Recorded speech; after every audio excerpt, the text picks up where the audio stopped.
Hello, my name is Neil Croom. I am here today with Marianne Hill, the founder and director of Healing the Shadow, and she is going to introduce you to shadow work. So, Marianne, can you tell us a bit about the purpose of these videos? Well, I spend my days doing shadow work with individual clients and running group shadow work workshops. I also train Healing the Shadow practitioners. So these videos are for anybody interested in shadow work and thinking of coming either for an individual session or to a group workshop, either with myself or with any of my Healing the Shadow colleagues. We have a principle of authenticity and transparency in our work.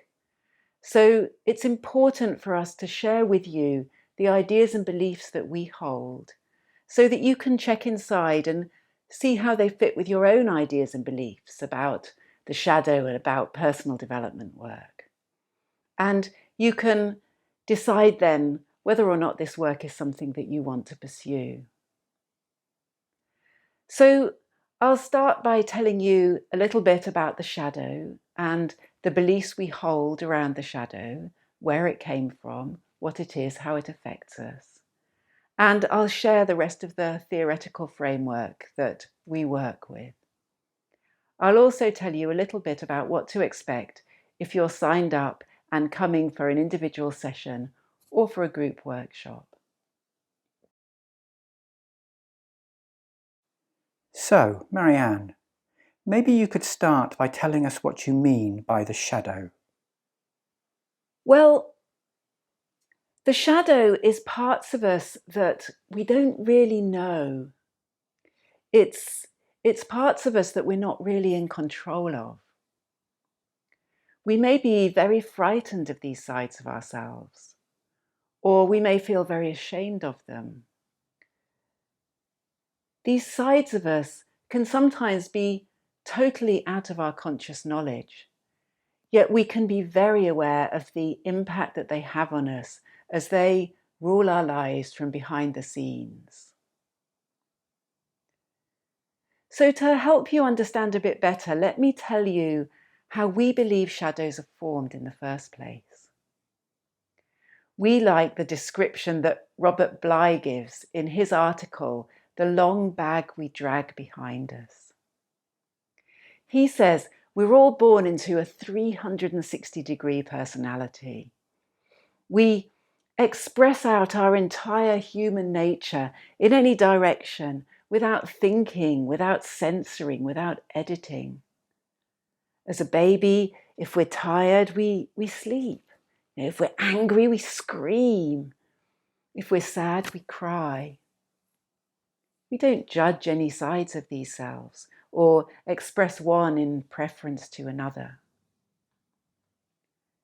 But as we enter the world and start our journey, we get influenced by our parents, by our teachers, by society at large.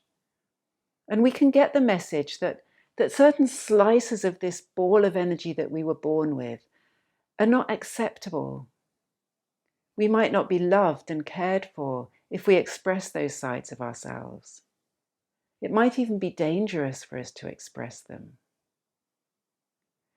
For example, most of us have seen or experienced a child crying and the parents saying, "What are you crying about? For goodness sake, I'll give you something to cry about." And this child immediately gets the message that their tears, their sadness are not welcome. It might not even be safe to show that side of themselves. In a similar way, picture a child trying to explain to their parents what's not okay with them. Something's really not right. And the parent says, "How dare you talk to me like that?" And the child immediately gets the message that it's not okay for them to stand up for themselves in that way. In some households, the parts of us that are accepted depend very much on our gender. Boys can be shamed if they reach out and want to connect and want care and cuddles or softness. What a girl, what a sissy. You're wet. What's wrong with you? You're soft. Or if they cry and show they're upset, boys don't cry. Come on, man up. So they'll very quickly get the message that those softer, more connecting sides of themselves are not acceptable. Similarly, for girls, if they're expressing their confidence and strength and knowledge, they may be told, for goodness sake, you're too big for your boots. Who do you think you are? Little Miss Know-it-all. And comments like that will quickly teach them that their power, their knowledgeable strength isn't welcome, isn't acceptable. And it's not just overt messages that tell us parts of ourselves aren't acceptable. We can get these messages in more subtle ways. For example, we might see a sibling behaving in a particular way and getting punished for that. And we decide that it's not going to be safe for us to behave in that way. Or if a parent leaves us or dies when we're young, we may try to make sense of that and think, well, maybe I was too noisy, or maybe I was too needy. And we'll then decide that that side of us isn't okay and isn't acceptable. So what do children do when they get the message that certain slices of their ball of energy aren't acceptable or aren't safe? Well, Robert Bly says we carry a bag that we drag around behind us. And when we get the message that a certain part of us isn't acceptable, we take that slice of ourselves, we toss it over our shoulder into the bag. We put it out of sight to others, but also out of sight to ourselves. We deny that we have that aspect of ourselves. And it's not only the bad stuff that goes into the bag. You know, we might start by putting in our anger, our jealousy, our rage, our vindictiveness. We just don't want to be seen with those qualities. But our golden aspects can go into the bag too. Imagine a child at school so excited by what the teacher's saying. They rush up to the front of the classroom. I know, I tried that the other day. It was amazing. It was so... No. Go back to your seat, sit down, put your hand up. We don't behave like that here. And immediately that child will understand that their spontaneity, their enthusiasm are not acceptable. Or picture two children playing in the garden, running around naked, enjoying the outdoors.